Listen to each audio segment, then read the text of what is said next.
Good evening, ladies and gentlemen. Thank you very much for coming this evening. I'd also like to extend my thanks to Catherine and to Lori and to Tracy and to John for this lovely invitation, for organizing this visit. Of course, to Dr. Klein for his generous support. I think the FIA is very fortunate to have such wonderful, committed supporters. So it's a privilege to be here. It's my first time in Flint. I've spent the day visiting your amazing collection, and it's truly gratifying to be here and to see you. So again, thank you for coming. So I'm going to tell you a story this evening. It concerns one of the most famous, sumptuous, and remarkable books ever produced, a book known as the Book of Marbles. So I'm going to speak for about 45 minutes, at the end of which we'll have time for questions and discussion. And I'm going to talk not only about the book and its genesis, but about its patron. But to begin, I would like to give you an idea of what we're talking about. What is this object, the Book of Marbles? It is a manuscript that is kept at the National Library of France in Paris. It measures about 16.5 by 11.5 inches, so it's about 50% bigger than an 8.5 by 11 piece of paper. So it's not a small portable prayer book, it's fairly large. It's what was the standard size for a luxury or sumptuous manuscript in this period in Western Europe. It's made of parchment of animal skin. The text is written on it by hand. It dates to the pre-print period. It contains 265 miniatures, that is to say paintings that are used to illustrate the text that are painted directly onto the parchment. And it was produced around 1410 in Paris for John the Fearless, Duke of Burgundy. And so it is with John the Fearless that we are going to begin. Because John the Fearless was a man who was very interested in travel and in the East for reasons that will become apparent in a moment. And so what this manuscript is, first of all, is one of the most remarkable compilations of travel literature ever produced in a vernacular language in Europe in the Middle Ages.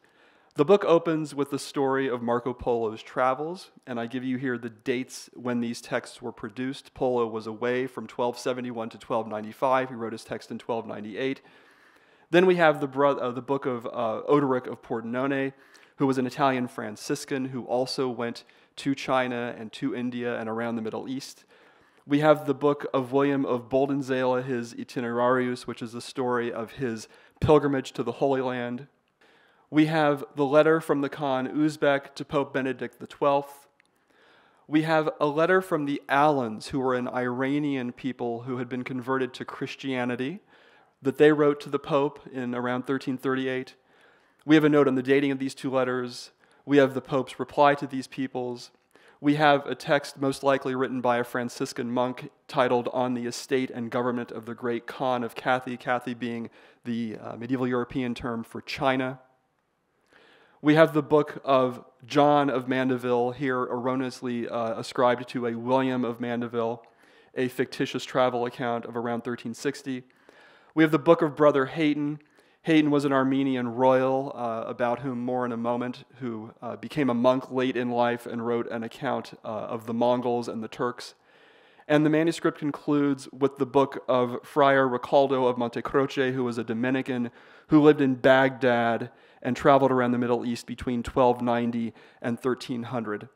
And I wouldn't be surprised if many of these, or at least some of these writers you had not heard of, but they are truly remarkable individuals because they testify to the contact and the degree of contact and extent of contact between East and West in this period.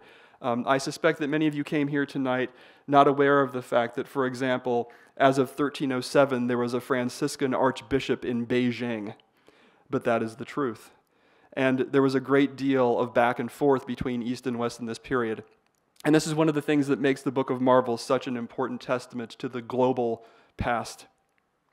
So this brings me to our patron. So this is really where the story begins of the Book of Marvels, because it is essential to see that this book is in fact an extension of the man who commissioned it, John the Fearless, Duke of Burgundy. So who was he? He was born in 1371. He was the son of Duke Philip the Bold of Burgundy, and he was the nephew of King Charles V of France, who reigned 1364 to 1380. Therefore, John the Fearless, Duke of Burgundy, was from the upper echelons of French society. He was the nephew of the King of France, he was a member of the French royal family, and he himself inherited a great deal of territory, and I'll be showing you a map of that in just a moment. Now, the most marking moment in his life was when he was taken prisoner by the army of the Ottoman Sultan Bayezid I at the Battle of Necopolis, which is located today in modern Bulgaria, in the year 1396. And thereafter, he was held captive in Turkey for several months before he was released. He was very fortunate because the majority of Christian soldiers at this battle were either killed or enslaved, but because he was wealthy and could pay the ransom, he was freed. Once he returned to Europe, and when his father had died, John became Duke of Burgundy in his father's stead, and he became one of the most powerful, but also scheming, ambitious, and manipulative men in Western Europe in his period. And this manipulation and scheming led him into a great deal of conflict with his cousin and with the King of France. And in 1407, John arranged for the murder of his cousin, who was the brother of the then king. And these were his first cousins. King Charles VI and Louis of Orleans were the first cousins of John, the Fearless, Duke of Burgundy. Now, this led to a civil war in France that did not end until the end of the 100 Years' War in 1453. We're not going to get into the complexities of this internecine familial battle, but in effect, John the Fearless sided with the English against the French crown in order to increase his own territorial holdings and power. But John himself paid for this, live by the sword, die by the sword, and in 1419 he was killed by the entourage of the son of King Charles VI, the man who would become King Charles VII. You know King Charles VII because he was the king of France when Joan of Arc became famous and helped to defend the crown and fight against the English. So this is that period of history, the beginning of the 15th century. So John was an extraordinarily powerful, manipulative, and ambitious man, and the Book of Marvels in many ways is an expression of this particular character. Now, as I say, one of the most important events in John's life was the Battle of Necopolis. And I'm showing you this map really to give you a sense of where the action took place and to give you an idea of how far from home John, the Fearless Duke of Burgundy, went and why it was so influential in his life and why it led to this extraordinary manuscript, the Book of Marvels. So what you see here is the location of the Battle of Necopolis, today the city of Nicopol in Bulgaria, on the Danube, just across from Romania. And then once taken prisoner there, John was taken to Turkey, where again he spent several months before returning to Europe via Venice and then on back up to Paris and to Burgundy. So John himself spent a great deal of time away from France and indeed outside of Latin Christendom. And this had a profoundly important influence on how he understood himself and his role in the world. Now, it is difficult to know the numbers involved, but certainly thousands of Christian soldiers who were marching eastward toward the Holy Land when they were engaged in battle at Necopolis were either killed or taken prisoner and enslaved. John the Fearless was one of the few who were lucky enough and wealthy enough to pay a ransom that allowed them to be freed. So I give you a quote here from a contemporary, Froissart, who wrote, "Never since the Battle of Roseville, where the 12 peers of France died, was there such a great loss for Christendom." And this reference is to the Battle of Roseville, which is celebrated in the Song of Roland. And that's a battle that would have occurred in the 8th century. The Song of Roland was a very famous epic poem in France in the Middle Ages. And so the chronicler here is comparing what happened at Roncevaux to one of the most famous battles in the history of Crusade era battles. And indeed, the Battle of Necopolis is of world historical importance because it was the last attempt by Latin Christian armies to invade and, as they saw it, free the Holy Land using an overland army. In the centuries after the Battle of Necopolis, the military conflicts between the Latin Christian powers of Europe and the Islamic powers of the Middle East and North Africa and the Ottoman Empire would really play out in the theater of the Mediterranean and through naval battles, and there would not be nearly as many large-scale land battles as occurred at Necopolis in 1396. One of the reasons that John the Fearless was so ambitious has to do with the territories that he inherited, and these are visible here in the darker orange. And then the other colors that you see are lands that were acquired by his son and grandson. And what John the Fearless decided was that he wanted to unite the territories that he had inherited in Burgundy with the territories that he had inherited in Flanders and northwestern Europe. And he wanted to create a unified territory that would sit between the Kingdom of France here to the west and the Holy Roman Empire here to the east. He would basically carve out his own kingdom. This is what led him to betray his cousin, the King of France, that led him to ally with the English. And you can appreciate why he was so powerful. And this will tie in directly to the sumptuousness of the manuscript that we're about to see. Because what did he have? He had agricultural land down here. I don't think I need to ask you what Burgundy is famous for to this day. It was the same thing back then. Of course, it's mustard and wine. But he also owned all of this land up here. What did you have up here? You had very wealthy ports, you had industry because you had textile producing cities, and you had financial centers. So he combined, as it were, the new economy of finance and industrial textile production with the old economy of agriculture. He had wealth from both sources.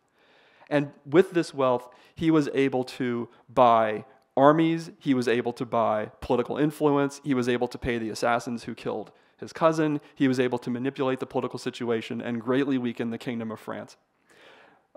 So this map, in many ways, explains the character of this man who was trying to carve out his own kingdom.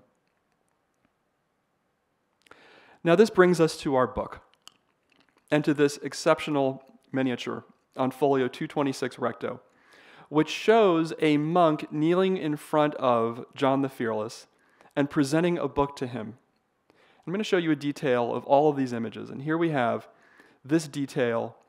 On the left, we have John the Fearless. On the right, we have the monk presenting this manuscript. And this image is really interesting for two reasons. First of all, the image of John the Fearless is what we might call an official portrait. It's an image of John in profile. We see the protruding nose and the receding chin. There's no question that this is an exact depiction, an exact portrait. We see this image in paintings that he commissioned, that he sat for. We see it in cameos and in jewelry and in rings that he had made for himself. His image and profile became a kind of branding. It became part of his marketing and propagandistic strategy in the early 15th century. And so that's important because what it tells us is that the artist who painted this image was given access to the Duke or to portraits of the Duke, which means that the Duke had overseen the production of this manuscript. He was personally involved in some way, in fact, most likely in many ways, as we will see. And so the book is itself an extension of the Duke. It is, if you will, consubstantial with the Duke. It is a mirror, it is a reflection, it is a direct expression of the Duke's interests, of his ambitions, of his desires, of his hopes.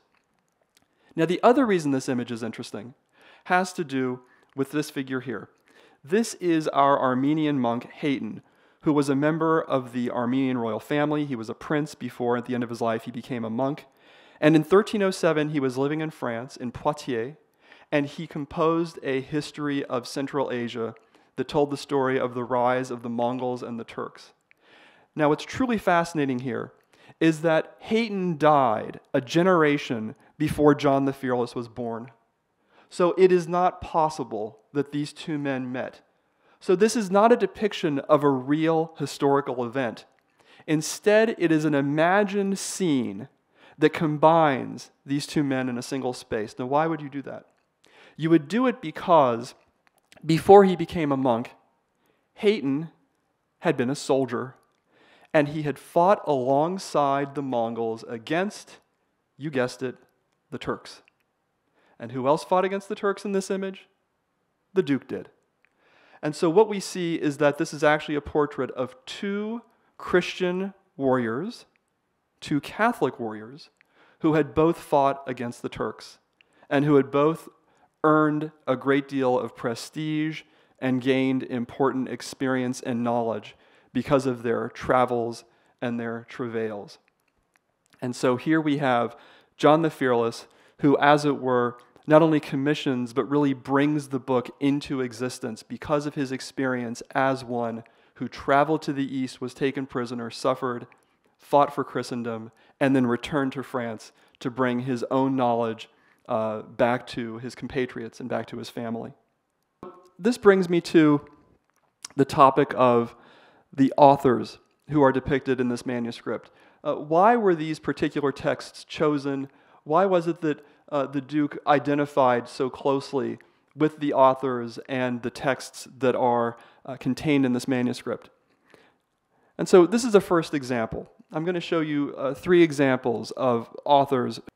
This is a scene from the text that opens the manuscript, Marco Polo's description of the world. And what we see here on the left are Marco Polo's father and uncle, who kneel before the Khan, Kublai Khan, there in Mongolia, and they present a sacred book, a devotional book, perhaps a Bible, perhaps a missal, a mass book, and a gilded cross to the Khan. So this is one kind of figure, one kind of traveler with whom Duke John the Fearless would have identified very closely, the merchant traveler, because in the case of the Polos, they were also ambassadors on behalf of the Pope, who were trying to spread the word of Catholic Christianity. They were trying to convert the Mongols to Christianity, which was a long-standing hope of the European powers. But they're also important because merchants help with the transfer of money. And that's a purse right there. That's a money bag. So these are laymen who are bringing wealth to the East, who are bringing wealth back from the East. And so the Duke also identified with figures like the Polos because he relied a great deal on merchants as intermediaries with Easterners, with people who could supply beautiful objects and raw materials for the artworks that he was commissioning. He relied on merchants to help him with his finances. And a great example of this is the fact that when John the Fearless returned from Turkey, that ransom payment was arranged by Venetian merchants, and on his way back to Burgundy, he stopped over for a few weeks in Venice. So John the Fearless himself identified very closely, not just with Italian merchants in general, but with Venetians in particular. And so it's very interesting that the Polo text opens this book, which is about contact between East and West, which is about travel from the West to the East, because it's almost as if the Polos were patrons or patron saints of the experiences of John the Fearless himself. Another kind of figure that we find in the Book of Marvels, with whom John the Fearless identified very closely, are the missionary monks. And so here we have the opening image for the text of Odoric of Pordenone. Again, Odoric of Pordenone was an Italian Franciscan who traveled to India and to China and to the Middle East. In many ways in the footsteps of Italian merchants such as the Polos. He went later than the Polos. And in this image, we see Odoric kneeling here in the foreground with his travel staff, accompanied by a fellow friar. And as he kneels, Odoric receives a letter from this gentleman, and this is the Pope. And we know it's the Pope because to the left we have a cardinal who holds the papal tiara. Now what's interesting about this figure, Odoric of Pordenone, is that in many ways he complemented the activities that had brought John the Fearless out of Latin Christendom and into Central Europe and into the Middle East. That is to say that just as a crusader like John the Fearless brought the faith abroad by the sword, that was one way that Latin Christendom thought about changing the world and making it more Christian. So did missionaries in this period go out and try to spread the word through preaching. and through example, and through the construction of churches, and the performing of the liturgy, and the performing of good works. And as I mentioned just now, there was indeed a Franciscan archbishop in Beijing by the early 1300s. The Franciscans and the Dominicans had gone all over Eurasia by the middle of the 14th century, not without difficulty, not without there being martyrdoms, not without there being great suffering and loss on the part of these orders, but they were part of this internationalization of Catholicism in this period.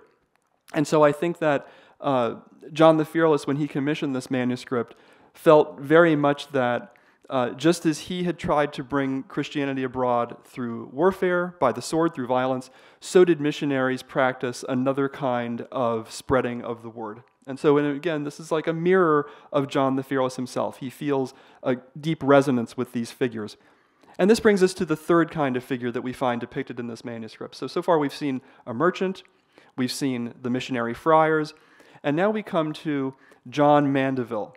Now again, the Mandeville text is a fictitious travel account. It's made up. There was no John Mandeville. It's a compilation. But nonetheless, the narrator of the text, John Mandeville, presents himself as an English knight who fights as a soldier of fortune for the Sultan of Egypt, for the Khan in China and Mongolia. He goes all over the world. He has all kinds of extraordinary adventures, John Mandeville. If you've never read this text, it's well worth a read. It's very interesting. And what we see in this detail is in the center of the composition, Mandeville, who wears this white robe that is embroidered with the gold cross. So he's a pilgrim. He's going to go off in search of adventure. He's going to go worship at the major shrines in the Middle East, and he's also going to go fight as a crusader in various parts of the world. And he's taking his leave from this man, who we know is the King of England because his surcoat is embroidered with the royal arms of England, and he wears a crown. And over here we have a squire who prepares Mandeville's horse. And so Mandeville is about to hop on his horse and go off and literally travel around the world. Now, another thing I want to point out before I move on to the next section is what we see that is common to all of these images. We see the merchants kneeling before the Khan. We see the monks who are kneeling before the Pope and about to set off and receive the Pope's blessing. And here we see our knight who, with very minimal baggage, is about to set off and travel around the world. What's common to all of these is that in all of these cases, these travelers are going to suffer. They are going to have to endure many hardships. They are going to have to prepare themselves physically and mentally for many obstacles, for the strangeness, the newness of the world, for the hostility of people who think or believe differently from them. And I insist upon this because there's a very interesting etymology. The word travail and the word travel have the same Latin root, and that is not an accident. This goes back to the Middle Ages when travel was not easy. You couldn't just go on Expedia and buy your ticket. You couldn't count on friendly customs agents and smooth boarding of airplanes or whatever your conveyance might have been. No. Travel was very complicated. It was very dangerous. And so another thing that's being celebrated in this manuscript by all of these different kinds of travelers is the fact that travel itself wasn't just about adventure and experiencing the new. It was about risking one's life. And this is crucial to understanding why John the Fearless commissioned this manuscript. What he was saying through this book and through the preservation and illustration of all of these stories was, I, like these people, went abroad, ventured my life, ventured my health, was captured, suffered abroad, did indeed suffer travails, and I have come back the wiser and the richer and the more experienced for it. So traveling and coming home in the Middle Ages endowed you with a kind of charisma. The charisma of the traveler, the charisma of what in anthropology we refer to as the long-distance specialist. That's what's being celebrated in this manuscript. Now this brings me to my second theme, which concerns not travel and travail, but miracles and marvels. And I'm going to tell you 3 stories related to the miracles and marvels of the East from the perspective of John the Fearless. The first comes from the story of Marco Polo. and it concerns the miracle of the moving mountain. Now, what this detail shows is a moment from the story of the moving mountain. Here's how the story goes. The Caliph of Baghdad is having his court, holding court. One of his advisors says, you know, I don't trust the Christians, and I think we need to put them to the test, and their gospel says that faith can move mountains. So you, great Caliph, I suggest that you convoke all of the Christians within a week, and you say to them that they have to pray and move that mountain that is, east of Baghdad. And if the mountain doesn't move, then you tell them that they will either be put to the sword or they will convert to Islam. Now, this is a standard folk tale / miracle tale from the Latin East. There are many such miracle stories related to persecution and survival among Christians in the Middle East and further east in Asia. And so what this image depicts is the second half of the story. It's a week later. The Christians have gathered, and here is the Caliph, and these attendants here represent his men who were just waiting to storm the Christians and either convert or kill them. But what has happened in the meantime is that the Christians have had a vision that says that if a certain pious cobbler is among the crowd who prays, then they will be saved. And so they have gone, they have found the cobbler, and it's not clear which one of these figures is the cobbler. But they're accompanied by this bishop. All the Christians kneel, they pray, and what happens as they pray? In fact, God descends from the sky, Superman-like, and what is he doing to the mountain? He is tilting it. He is indeed making the mountain move. And this, again, is a classic conversion story because upon seeing this, of course, the Caliph and all of his men convert, and the story in Marco Polo's account goes on to ensure us that even when they died, the Muslims had not reconverted to Islam and they were all buried as Christians. So you can see that this is the kind of story that gets told by persecuted communities when they're minorities. It's a story of hope. It's a story that is meant to bind a community together. But when these stories made their way to the West and to lords and crusaders and leaders like John the Fearless, Duke of Burgundy, what people in the Latin West heard was, there are Christian communities in the East. They are waiting for us to save them. In many cases, these communities did not recognize papal authority. They were not Catholic. They might be what were called Nestorians or Jacobins. And so a story like this would have fired the imagination of someone like John the Fearless, Duke of Burgundy. It would have made him feel justified in going on crusade and in trying to lend aid to these Eastern Christian communities. But there are other kinds of marvels that are very prevalent in this manuscript. So not just the miraculous East, the East of Christianity, but the East of fantastical peoples and creatures. And here we see a very interesting array of these fantastic peoples. On the left, we have what is known as a blemmie, and this is a kind of people that was said to live in the East, in the Indies in particular, and they have their faces on their chests, and otherwise they're headless. And here in the center, we have what's known as a ceopod or a sciopod, and these people were said to live in the deserts of India. They have one leg, at the end of which is a very large foot, and as the sun rises and it gets very hot in the desert, they lay on their backs and they hold their feet up, and the feet act as parasols. They create shade and block out the sun. It's very clever, isn't it? Indeed. You may ask how they get around. The stories differ. Some stories say that they hop, and they hop very quickly. Other stories say that they roll into a ball and they roll around. Any guesses as to what this creature is? Very good. It's a cyclops. Exactly right. Now, what's interesting about this image is that it illustrates the beginning of the section of Marco Polo's text on India, but Marco Polo doesn't mention any of these peoples anywhere in his text. This is one of the reasons Polo is so important, is because he disenchants, he demarvels the East. He doesn't go in for all these tales about fantastic peoples.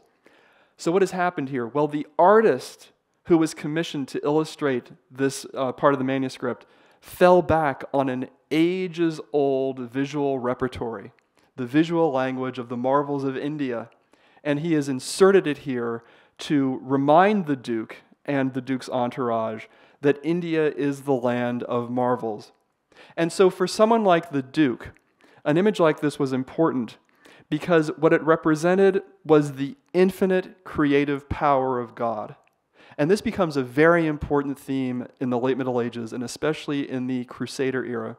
Because as the Crusaders push into the Middle East, and as the Mongols create their empire, and you start to get more overland and maritime trade between East and West, more contact between different peoples, what do the Europeans see? They see that there is a whole world out there that is not described either by the Bible or by the Greeks and the Romans. The Mongols are not described in any European source, nor are the peoples of Central Asia that the Europeans are coming across, nor is most of India. So suddenly the Europeans are having to account for this incredibly diverse world that they are encountering.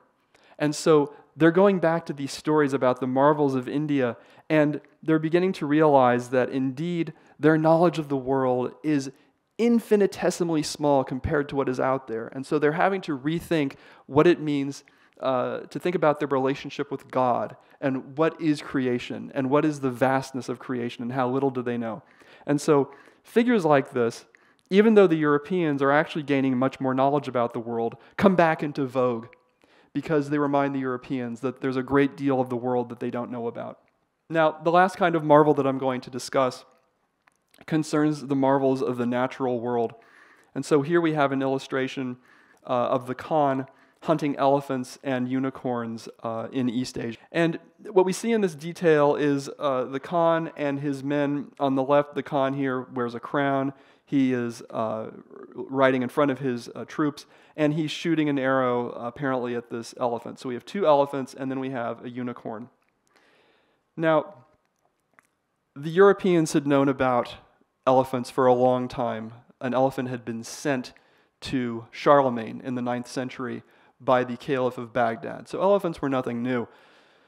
But the unicorn is a very interesting creature here for a couple of reasons. First of all, because unicorns were symbols of Christ and of sanctity. They were believed to reside in the East, and they were another sign of this infinite creative power of God. But unicorns are also interesting because lords in Western Europe, men like John the Fearless, Duke of Burgundy, had unicorn horns in their treasuries. Do you know what they had, by the way? Do you know what the Western Europeans considered to be a unicorn horn? Any guesses? Yes, sir? A narwhal. Excellent, exactly right. The tusk of the narwhal. And in any number of collections around the world, if you go to the British Museum, you go to the Metropolitan Museum, go to the Cloisters, you go to the Cluny Museum in Paris, you name it, you will often see a narwhal tusk, and very frequently they have an iron ring through the tip. And that's because the narwhal tusk was believed to be the horn of the unicorn, and these were used medicinally. They would cut off a piece of one of these horns, they'd grind it in to a powder, they'd mix it with wine or water, and they'd give it to people who were sick. Or if you go to the Kunsthistorisches Museum in Vienna, for example, you can see the cup that the Holy Roman Emperors drank out of for centuries. It is the base of a narwhal tusk that has been set in silver, and that is what they would drink out of, because it was believed that the unicorn horn would protect against any poisons or any illnesses that might be in whatever one was drinking and eating. And so it has an apotropaic power. That's to say it had the power to ward off evil and illness. So another way to interpret this image is as reminding the Duke of Burgundy about the source of these wonderful objects that he possessed, objects like unicorn horns, which he was acquiring through intermediaries like merchants, like the Polos, whom we saw earlier. So what you start to see is that all of these images of the East are, as it were, geographical portraits, or points in a network that showed John the Fearless his intimate relationship to all of these different parts of Asia, all of these different activities, all of these moments in history, and that made him, as it were, front and center in the dramas that were being recounted and illustrated in this manuscript.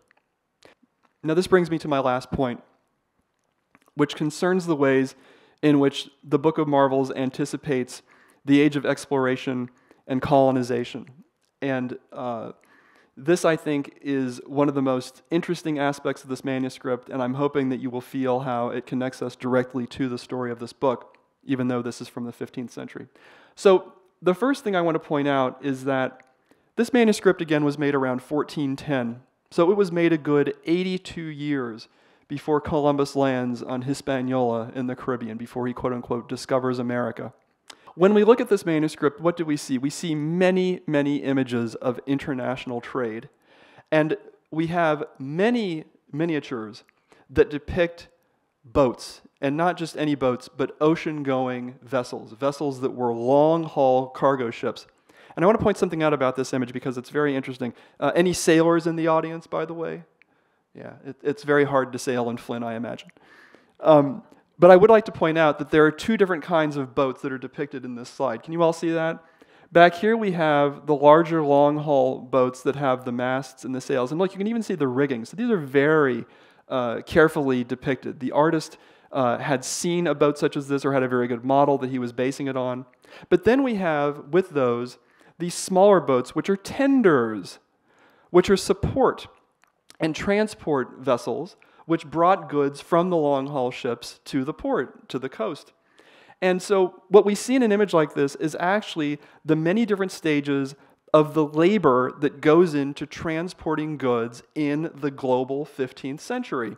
We have the long-haul cargo ships, we have the tenders, and then we have the men who do the work, who do the labor, the men who have to carry the bales and bring them down to the port, the men who have to watch over the goods while they're sitting there in the boat, and then we have the merchants who are waiting to tally up their wares or buy or to sell. And then we have the city itself where the goods will be consumed or stored.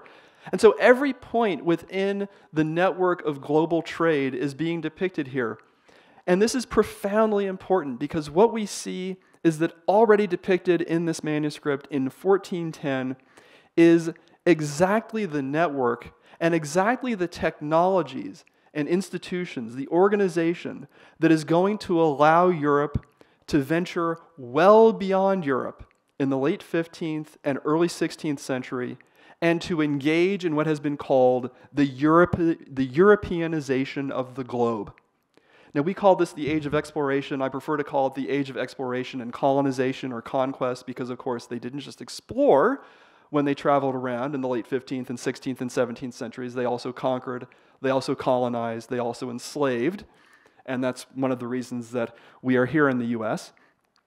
But what I want you to start to feel is a direct connection between this book that was made in 1410 in Paris and our presence here in North America. Because many of the very institutions and ambitions and desires and beliefs that launched Europeans across the Atlantic, that launched them around Africa, that launched them across the Indian Ocean, were already in place when this manuscript was produced in 1410. Now, another example of this, of the ways in which the manuscript anticipates the age of exploration and colonization, is evident in this picture. And here what we see are workers gathering rubies in Afghanistan. And the reason I think this image is so interesting is that what it depicts is a tripartite hierarchy of labor that would become very standard in many colonial parts of the world. What do I mean by that? Well, down here we have the lowest level, both in terms of the hierarchy and in terms of the composition of this labor hierarchy. We have these four men who you notice are wearing these loose tunics, these baggy undergarments, and they're literally engaged in what is obviously back-breaking labor. They are bending over, they are having to dig, pry these precious stones out of the ground. And then here we have one of the workmen who presents a basket of these gems to these two figures. And these two figures represent the other two levels of the labor hierarchy. Because here we have a man who has a baton, which is clearly an instrument of power, but also of coercion or of punishment. He has the potential to hit these men with his rod. And he's an overseer. He represents a higher power, and he's keeping an eye on these workers. But then also visible in this image is the landowner himself, is the Lord himself. And we know that because this figure has a crown. He's a king.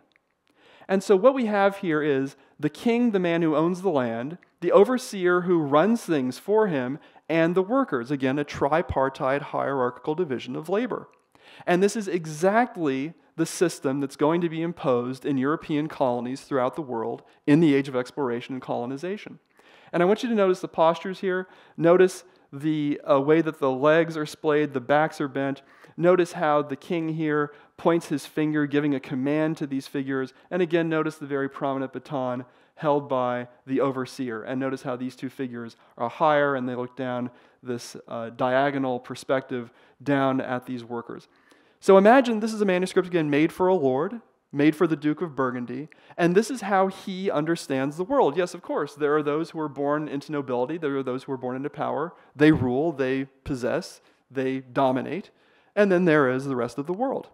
And that attitude will very much be what drives exploration and colonization in the generations after this book is produced. The last image from this manuscript that speaks very much to the kinds of hierarchies and work divisions, labor divisions that will take place in the age of exploration is this one.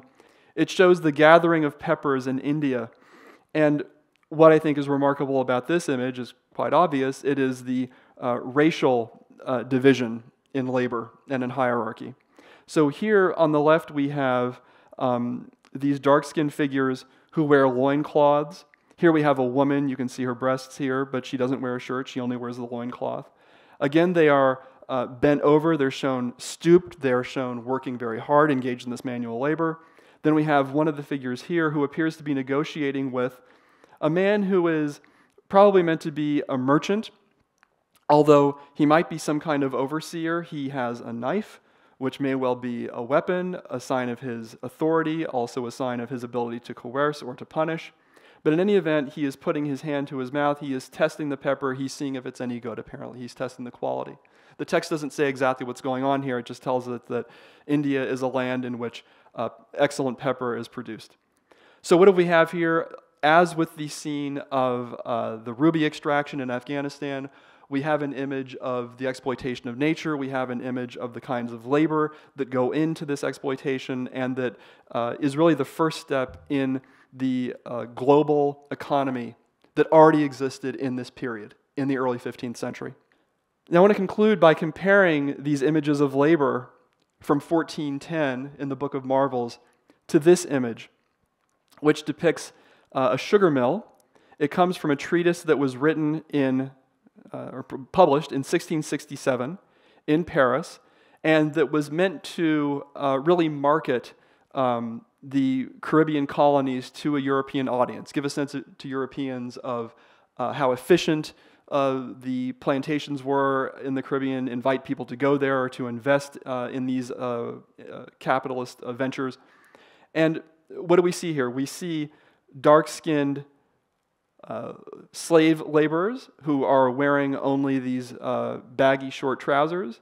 We see that they are engaged in various kinds of work. Here we see that they are carrying very heavy loads. We have these stoop postures again. And then here we have a light-skinned, clearly European overseer who again has a baton. And so if we compare all three of these images, we see that what's truly remarkable in many ways is that the visual language of labor, which was established already in 1410, is very much the same 250 years later in this image. And I want you to especially notice how we have these figures who are stooped, who have the bent legs. We see that posture here. We see it here. We see it here. And we see it here. We see similar kinds of clothing. We see the dark skin and the dark skin. We see the baton. We see the baton. We see the hierarchy of labor. And I don't think that this is an accident. I think that this is a really useful moment when we can use art history, we can use the language of visual representation to think about the kinds of beliefs and the kinds of ideologies and the kinds of power structures and economic exchange structures that were determining both how this world looked and how this world looked. And there is a direct line that we can draw from our Book of Marvels to not just the 17th century, but arguably many of the beliefs that are still in place today. And that's something we can talk about more in the Q&A if you would like. And so I want to wrap up this discussion of the Book of Marvels as anticipating modernity and exploration and colonization by making this point for you. John the Fearless was the great-great-great-grandfather of Charles V, who was Holy Roman Emperor, Archduke of Austria, King of Spain, Lord of the Netherlands, and a great and ardent supporter of conquest and colonization in the Americas. So when I say that there's a connection between the Book of Marvels and the age of exploration and colonization and conquest, I'm not just blowing smoke, I'm not just romantically or melodramatically imagining something, because the connection is genealogical. It's genetic. It goes from one ruler right down to the next. And I remind you as well that the only surviving texts written by the conquistador Hernán Cortés were addressed to Charles V himself. And so there we see the direct relationship between the kinds of world that is imagined in the Book of Marvels and the world that is created by European colonization and conquest. And so with that I conclude, and I thank you very much for your time, and I welcome your questions.